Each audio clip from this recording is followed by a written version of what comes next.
बिस्मिल्लाहिर्रहमानिर्रहीम। अस्सलाम वालेकुम जी, मेरा नाम डॉक्टर हामिद है। दोस्तों, मैंने हस्पताल के बिस्तरों पर ये बात सीखी है कि मौत उम्र नहीं देखती और ज़िंदगी उम्मीद का दामन नहीं छोड़ती। ज़िंदगी और मौत कितनी अनप्रिडिक्टेबल है, इस बात का अंदाज़ा दिल के डॉक्टर से ज़्यादा कोई भी नहीं कर सकता। दिल का डॉक्टर ही वाहिद डॉक्टर होता है जो ऐसे मरीज़ देखता है जो बिल्कुल ठीक होते हैं और अगले ही लम्हे वो लाश बनकर लेटे होते हैं। और दिल का डॉक्टर ही वाहिद डॉक्टर है जो क्रिटिकल से क्रिटिकल मरीज़ अटेंड करता है और थोड़ी ही देर बाद वो उठ के बैठे होते हैं। मैं आज आप सब लोगों को दो ऐसे वाक़यात सुनाने जा रहा हूँ जिन्होंने मेरी सोच का एंगल तब्दील कर दिया।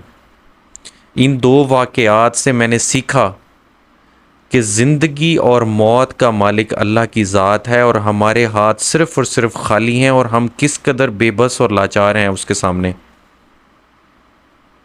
ये वाक़यात आपकी सोच मोड़ने पर भी मजबूर कर देंगे आप सब लोगों को। पहला वाक़या 3 बजे इमरजेंसी का है, सुबह के 3 बजे। एक 55 साला शख्स हाथ में ईसीजी लिए सीसीयू की इमरजेंसी में दाखिल होता है, जहां मैं इमरजेंसी में ड्यूटी पर बैठा हुआ था। वो शख्स आकर मेरे साथ वाली कुर्सी पे बैठ गया। उसने हाथ में ईसीजी पकड़ी हुई थी और ईसीजी मुझे पकड़ा दी। उसने कहा, मुझे डॉक्टर साहब छाती में शदीद जलन है। मैंने उन्हें कहा कि आपको पुराना कोई दिल का मसला है। जब मैंने उसकी ईसीजी देखी तो ईसीजी में कुछ तब्दीलियां ऐसी थीं कि जो कि दिल के मरीज़ की लग रही थीं। तो उसने कहा, जी डॉक्टर साहब, मैं दिल का मरीज़ हूँ, दिल की दवाइयाँ भी बाकायदगी से खा रहा हूँ, चेकअप भी रेगुलरली करा रहा हूँ। आज मुझे जलन पैदा हुई है छाती के अंदर, तो मैंने सोचा कि चेक करवा लूँ आकर। मैंने उन्हें कहा कि अंकल जी, आपको एडमिट करना पड़ेगा, थोड़ी देर के लिए ऑब्ज़र्व करना पड़ेगा आपको, आपके टेस्ट करेंगे, तसल्ली करेंगे, फिर उसके बाद जाइएगा आप, क्योंकि ईसीजी में कुछ तब्दीलियां ऐसी हैं जो रूटीन से हट के हैं और आप क्योंकि रिकॉर्ड भी नहीं लाए अपना, तो इसलिए मैं 100% नहीं कह सकता कि अभी कोई एमरजेंसी नहीं है, आप एडमिट हो जाएं हमारे पास। उसने मुझे कहा कि बेटा, मेरे घर में आज शादी है, मेरे घर में फंक्शन है, मेरी बेटी की शादी चल रही है, तो मेरे घर में सारे मेहमान हैं। मैंने रात को देग का सालन खाया है, मैं दिल का मरीज़ हूँ, मैं ये चीज़ें नहीं खाता था, आज पहली दफ़ा मैंने देग का सालन खा लिया है।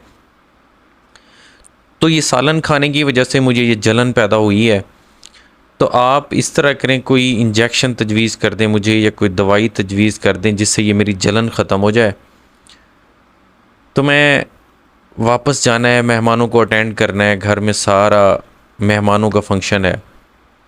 मैंने उन्हें कहा कि इस तरह मैं आपको जाने नहीं दे सकता, क्योंकि मसला जो है ना, जब तक तसल्ली ना हो ऐसे नहीं जाना चाहिए। उन्होंने कहा, बेटा मैं इधर ही हूँ, आप मुझे कोई इंजेक्शन लगवाएं, अगर मैं नहीं ठीक हुआ तो मैं तसल्ली करा के जाऊँगा। मैंने उनकी ज़िद और इसरार के ऊपर इंजेक्शन लिखा और पर्ची उनके हाथ में पकड़ा दी और मैंने उन्हें कहा, जी इंजेक्शन लगवा लें आप ये वाला। अभी वो कुर्सी से उठकर जाने ही लगे थे कि नीचे गिरे और धड़ाम से नीचे लेट गए, नीम बेहोशी की हालत के अंदर चले गए। मैंने फ़ौरन से अटेंडेंट्स की मदद से उनको ऊपर लिटाया बेड में, इलेक्ट्रोड्स अटैच किए तो देखा दिल का वो अटैक था जो एक ही झटके से इंसान वापस आ जाता है। हमारे पास डीफिब रखा होता है जिसे हम पेशेंट को शॉक देते हैं, जिससे और पेशेंट वापस आ जाता है।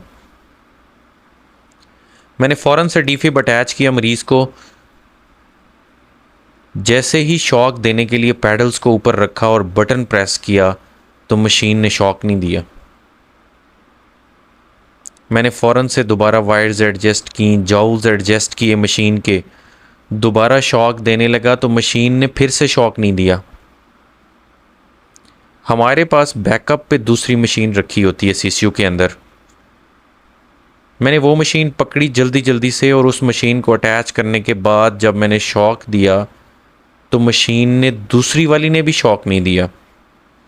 मैं हैरान, परेशान और हवास बाख्ता हो गया वहाँ पर, क्योंकि ऐसा कभी भी नहीं हुआ था पहले।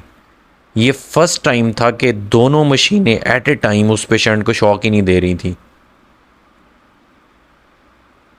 मैंने फ़ौरन से वर्कर को भेजा कि साथ वाले वार्ड से दूसरी कोई डीफिब मशीन अरेंज करके लाओ। वो जैसे ही निकला मशीन अरेंज करने के लिए, इतनी देर में वो मरीज़ इस दुनिया से चला गया। 5 मिनट लगे उस मरीज़ को इस दुनिया से जाने में, और वो मरीज़ जिसकी उस रात बेटी की शादी थी। और मैं बेबस और लाचार हाथ बांधे उसके सिरहाने खड़ा हुआ था। मैंने सीपीआर किया, मैंने मुख्तलिफ़ अद्वियात दी, मैंने जितनी कोशिश की उसकी जान बचाने की, लेकिन अल्लाह को मंजूर नहीं था। और वहीं पर दूसरा मरीज़, उसको दूर दराज के इलाके राजनपुर से लाया गया। 27 पे उसकी दिल की धड़कन थी और दिल की बैटरी बिल्कुल कमज़ोर हो चुकी थी। दिल का पंप उसका काम ही नहीं कर रहा था। वो बंदा नीम बेहोशी और नीम मुर्दा हालत के अंदर अस्पताल के अंदर आया था। घर वाले उसके मेंटली प्रिपेयर्ड थे कि ये बंदा जाने वाला है शायद। जब मैंने उनको ये बात बताई कि आपके मरीज़ की हालत बहुत सीरियस है, तो उन्होंने मुझे बताया कि डॉक्टर साहब, हर तरफ से जवाब मिल गया है, आप कोशिश करें, बाकी अल्लाह मालिक है। मैंने उसको फ़ौरन दिल की बैटरी डाली।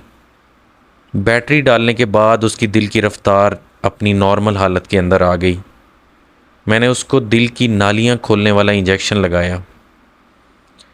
दिल की नालियाँ खोलने वाले इंजेक्शन ने उसको इतना मैजिकली असर किया कि वो बंदा जो 1 घंटा पहले नीम मुर्दा हालत और नीम बेहोशी की हालत के अंदर अस्पताल आया था, वो घंटे के बाद उठ के चाय पी रहा था। उसके अटेंडेंट्स मेरे पाँव पड़े हुए थे। वो कहते हैं, डॉक्टर साहब आपने क्या किया है कि हमारा मरीज़ उठ के बैठ गया है। वो मेरे पाँव को हाथ लगा रहे थे और मैं उनके हाथ पकड़ रहा था कि ये सब अल्लाह का कमाल है, मेरा कोई इसमें कमाल नहीं है, क्योंकि मैं एक बेबस और लाचार बंदा हूँ। अगर मेरे बस में ये सब कुछ होता तो मैं उस बंदे की जान बचा लेता जो इससे पहले गया है। मैं ये बात हमेशा अपने डॉक्टर्स को, अपने लोगों को, अपने मरीज़ों को ये बात बारहा करता हूँ कि जिस इंसान ने इस दुनिया से जाना हो और तय हो इसका जाना, तो कोताहियाँ और गलतियाँ खुद ब खुद होती चली जाती हैं, और उन कोताहियों की वजह से वो शख्स इस दुनिया से चला जाता है। और जिस शख्स ने इस दुनिया में रहना हो और उसका वक्त मुकर्रर ना हो, उस वक्त ना हो, तो मौजज़ात खुद ब खुद होते चले जाते हैं, जैसे कि इस मरीज़ के साथ मौजज़ा हुआ। अल्लाह ताला हम सबको अक़ल फ़हम दे, अल्लाह ताला हम सबको सेहत तंदुरुस्ती दे, और अल्लाह ताला हम सबको हादसाती मौत से बचाए। अपना और अपने इर्द गिर्द लोगों का ख्याल रखिएगा। अस्सलाम वालेकुम वरहमतुल्लाह।